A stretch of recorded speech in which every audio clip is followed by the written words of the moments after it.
Hello hello ఎవరియా? అవనయ్య drums కొట్టేవాళ్ళు మీరేనా? మేమే పెద్దయినా. వినాయక స్వామి పండగ 5వ రోజు కావాలి మా ఊర్లోకి డ్రమ్స్ కొట్టేదానికి. ఇంకా టైం ఉండదు కదా, ఏమో అప్పుడే చెప్తున్నావా? కాదు, అప్పుడు చెప్తే ఇప్పుడు చెప్పేదేంటి? ఇప్పుడు చెప్తే ఇప్పుడే నా చెప్పేదేంటి? ఏమిటి మీరు? సరేలే కానీ 5వ రోజా? 5వ రోజే. ఎంత చెప్పు? 35,000 రూపాయలు ఇపో చాలు. అదే సరిపోతాదా? 6 డ్రమ్ములు 3 తాజాలు సరిపోతాదిలే. కాదైనా మీరు డ్రమ్ములన్నీ కొనుక్కొని వచ్చి వాయించామని చెప్పలా? మీ దగ్గర డ్రమ్ములు ఎత్తుకొని 4 దెబ్బలు దింగ ఫోన్ చెప్తున్నా. 4 దెబ్బలు వాయించిన దానికి 35,000 అడుగుతున్నాను నేను. అదో డ్రమ్ములు వాయించి మా ఇంటికానే పెట్టిపోతారా ఎట్టా?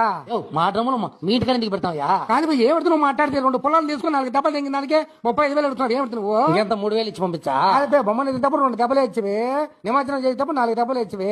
ఇంకా అంత లెక్క ఏమిటి అవుతుంది నీకు? అది పెద్ద ఇంటింటి కాడ నిలబెట్టి బొమ్మను ఏం డాన్స్ లేపేరా డ్రమ్ములు కాడ? డాన్స్ లేచి మమ్మల్ని ఏమంటా లెక్క? అయితే వాయించిన దానికి ఊరియాలని. అది బొమ్మ ఎత్తేటప్పుడు రెండు కూడా కొట్టివే, ఆడ నిమజ్జనం చేసేటప్పుడు డబ్బ డబ్బ డబ్బ డబ్బ కొట్టివే. ఇంకో ఎగిరినోడికి ఎగిరినా కూడా అడుగుపో. ఏందైనా డ్రమ్ములు కాడ ఎగిరిన డబ్బులు అడగమంట మిమ్మల్ని నిలబెట్టి గంటల గంటగా ఎగురులాడుతా ఉంటే ఏమి ఇచ్చామండి మీకు లెక్కలా? అది ఏంది నువ్వు మాట్లాడేది?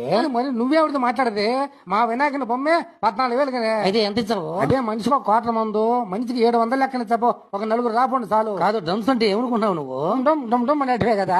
ఏనా కొడుకు నేను చెప్పింది డుమ్ డుమ్ అంటాయన తప్పక్కన కదా అనేది. సరేలే 500 అడ్వాన్స్ పంపించానా? సిగ్గు మనవలా నీకు 500 అడ్వాన్స్ పంపినా? ఏం తమాస పడుతున్నావే? వస్తారు రావా చెప్పు. ఫోన్ పెట్టియానైనా మాట్లాడేవు కానీ. సరేలే పెట్టాయి.